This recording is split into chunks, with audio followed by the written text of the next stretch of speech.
Pero el creador también tiene que trabajar.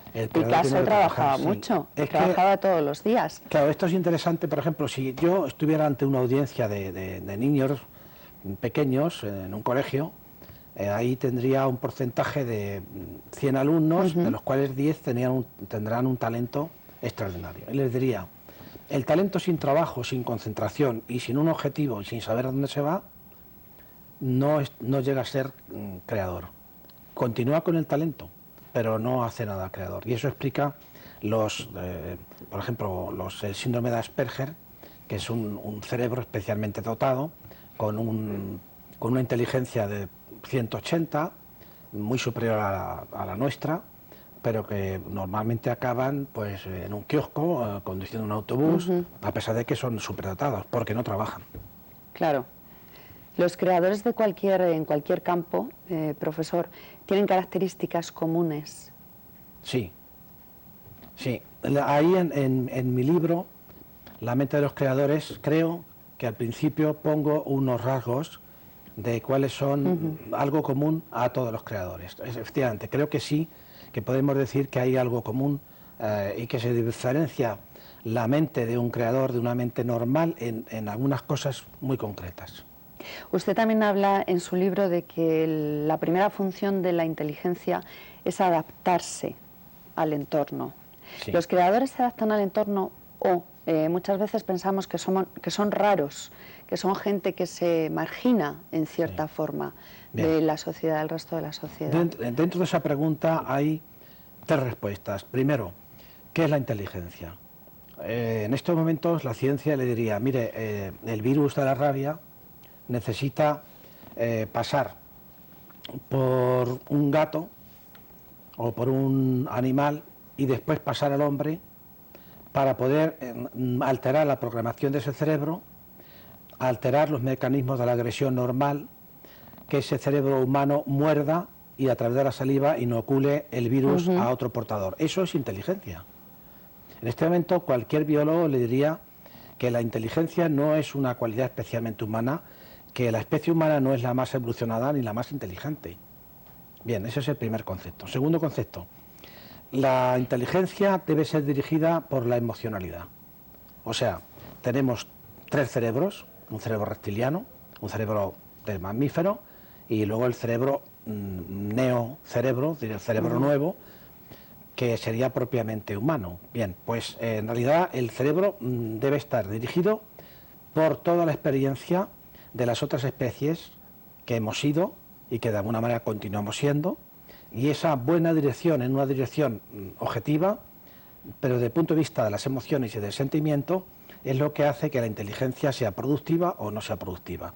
En el síndrome de Asperger, justamente son individuos de una capacidad extraordinaria, pongamos para la música o para las matemáticas, pero el resto son tontos, son retrasados mentales, porque su emocionalidad no le lleva a ninguna parte. Entonces, en última instancia, lo que el creador sí que tiene es una gran capacidad emocional.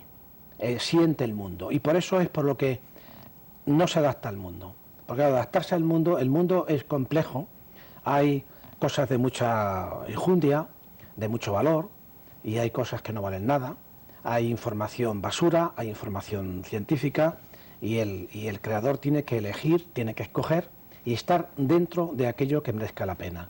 Y eso le saca a uno bastante de donde está. Pero eso, profesor, quiere decir que el creador no tiene en cuenta el entorno que le rodea, la sociedad que le rodea, lo que acaba de decir.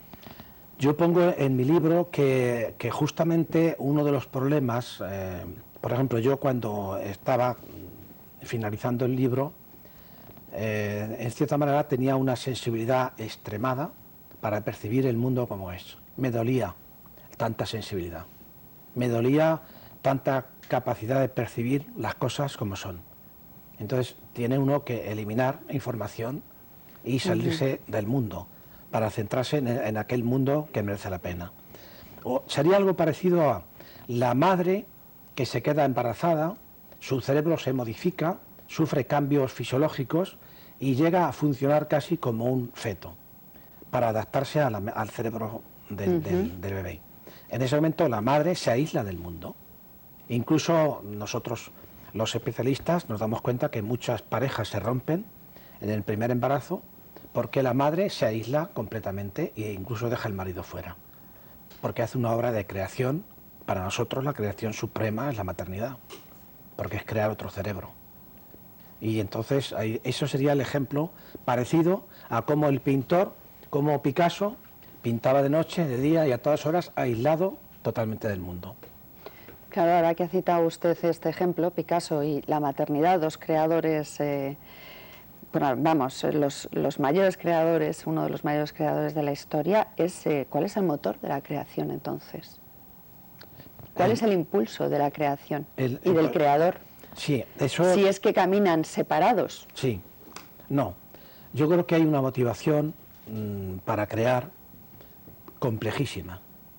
Yo le puedo decir modestamente, yo como creador, que cada uno de los libros ha sido siempre fruto de una emoción, de una irritación, de una inquietud, de algo emocionalmente muy fuerte. Si no, no se puede crear. Entonces, le comentaba a micrófono cerrado, a cámara oculta o cerrada, que el tema de las drogas, el que por ejemplo en este momento haya 50 millones de esquizofrénicos en el mundo, un 25% de los cuales es fruto de haber tomado drogas, eso a un profesional le debe irritar, entristecer, inquietar y debe moverlo a hacer algo. Puede hacer algo asistencial, puede hacer un tratamiento, o puede ir más allá, iluminar un campo y crear un libro que explique por qué no drogamos. En este momento creo que todos somos conscientes, estoy en televisión y no debía decir televisión basura, pero no me refiero a televisión española. Yo, por mis conocimientos de idiomas, normalmente veo televisión vía satélite. Y la televisión, que es un acto, debía ser un acto de creación uno detrás de otro, es muy difícil crear todos los días y a veces no sale creación y salen cosas que no tienen valor. Bien, en ese momento yo empiezo a inquietarme porque hay una confusión entre lo que es obra de creación, lo que es un creador, claro, no, y ese estado emocional inquieto, de molestia, incluso de depresión, de irritación, es lo que me motiva para escribir un libro. Entonces, el creador de la belleza le entristece y le inquieta la fragilidad de la belleza en el mundo. A otro le puede inquietar la fragilidad de la ética y hace un gran libro explicando la ética. Entonces, la creación siempre tiene el origen en un estado emocional intenso. Si no, no se crea. Vamos a ver, profesor, entonces, si yo no lo he entendido mal, los felices tienen dificultades para crear. Pues sí. O para ser creadores. Sí. Yo creo o sea, que tiene que haber un dolor emocional para que se produzca la obra. Hay dos tipos de, exactamente, hay dos tipos de felicidad, ¿no? Por ejemplo, yo, por mis estudios sobre el cerebro y por mi entrenamiento, yo percibo muy a fondo cuando un ser humano me emociona y merece la pena. Y entonces a mí me conmociona una persona que yo percibo como muy valiosa. Entonces me pongo alegre, me pongo contento, me relajo y disfruto. Pero también percibo la persona patológica, llena de malas intenciones, que ve el mundo negativo y que quiere extender su estado mental perturbado, lo quiere extender fuera. Y eso también me produce inquietud, ¿no? Entonces, la felicidad, o eso que usted llama alegría, habría que concretar a qué llamamos alegría, porque, por ejemplo, los deficientes mentales... Yo le decía mentales, más los felices, o sea, aquellas personas que no tienen problemas en su vida, que se puede decir que son felices, que lo tienen todo, que no tienen ese dolor emocional, por ejemplo, los poetas.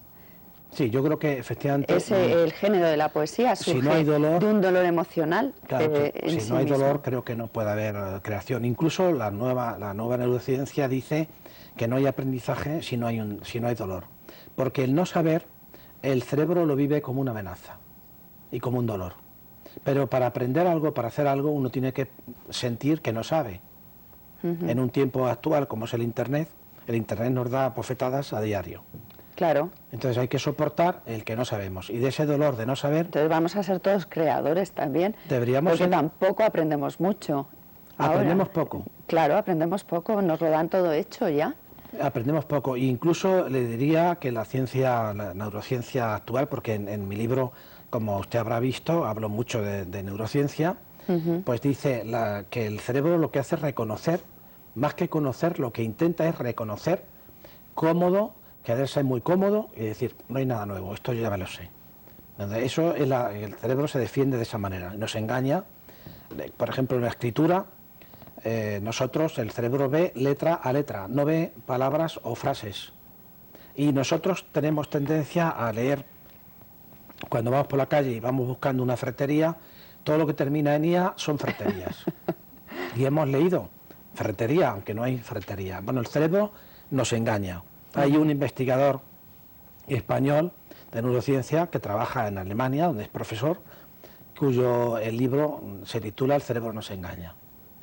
Y dentro de la neurociencia está Joaquín Fuster, que es un español, que es una autoridad mundial, que ha escrito un libro sobre la corteza cerebral y ahí describe claramente que el cerebro nos está engañando permanentemente.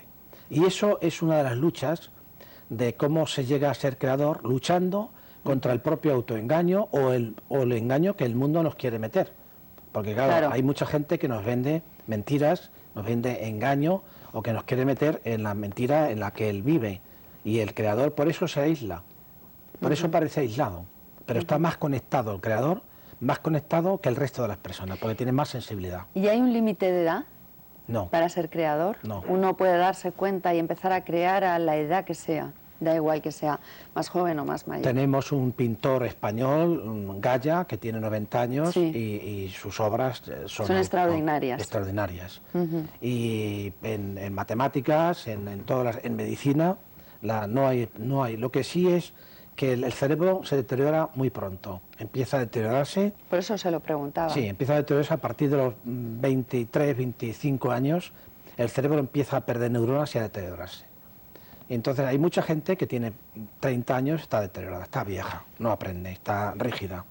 Pero la persona que está en entrenamiento permanente, mi profesor y maestro Laín Entralgo o el profesor Ros Carballo, eran personas de 80 para arriba y tenían una frescura, una agilidad, una capacidad creativa y escribían libros, pues hasta a los 90 años estaban escribiendo. No, me refería más, profesor, a crear por primera vez.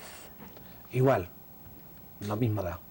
Porque a veces la creación es la solución a una situación traumática. La creación puede ser la salida de una gran crisis. Hay un premio Nobel de literatura que a la salida de los campos de concentración, ya siendo mayor, se ha hecho escritor y además fantástico. Y sabemos que Solzhenitsyn, que lo pronuncio fatal porque es un ruso, pues escribió un libro después de salir de los campos de concentración siendo una persona ya mayor. Solzhenitsyn, quiere usted decir, después de...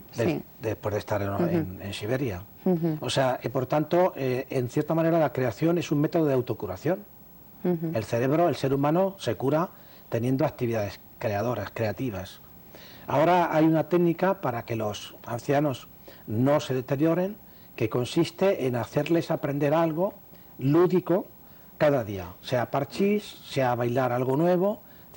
Lo nuevo produce una actividad cerebral que mejora y que impide que el cerebro se deteriore. Profesor, ¿y es verdad que los creadores siempre se adelantan a su tiempo o eso es un tópico? No, se adelantan a su tiempo. Sí, porque, por ejemplo, modestamente yo diría que en mi libro ¿Por qué nos drogamos? Me adelanto 5 o 6 años a lo que la neurociencia descubre. ¿Y sabe por qué? Porque cuando uno ha estado, por ejemplo, este último libro, yo he estado 5 años escribiéndolo. Entonces uno llega a profundizar tanto y a leer tanto y a ponerse tanto al día que de alguna manera ve algo que todavía, algo que va a venir, que todavía no ha venido. Y eso se considera normal.